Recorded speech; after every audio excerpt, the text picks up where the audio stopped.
मागणी आहे. आणि पाचवी मागणी आहे उच्च दर्जाची आरोग्य सेवा मोफत मिळावी. बघा आता हे शिक्षक लोक आहेत, शिक्षकाचं मंत्रालय आहे, लाखात लोक आहेत, नुसती लाखात. तर ह्यांना मंत्रालय आहे, बजेट आहे. संरक्षण खातं 15.5 लाखाचं आहे, त्यांना बजेट आहे, मंत्रालय आहे. रेल्वे खातं नुसतं 14.5 लाख लोकांसाठीच ते आहे, बजेट आहे, मंत्रालय आहे, मंत्री आहे.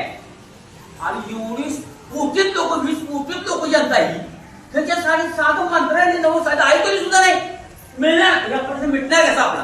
म्हणून आम्हाला ज्येष्ठ नागरिक सन्मान मंत्रालय स्थापन झालं पाहिजे. अशा 5 मागण्या झाल्या तर मला सांगा, राहिलेली संध्याकाळी निश्चित आपली सोनेरी होईल का नाही? होईल का नाही? पण ही देश जनता आहे, फार मोठं योगदान दिलेली जनता आहे. पण ह्यांची परिस्थिती अशी का?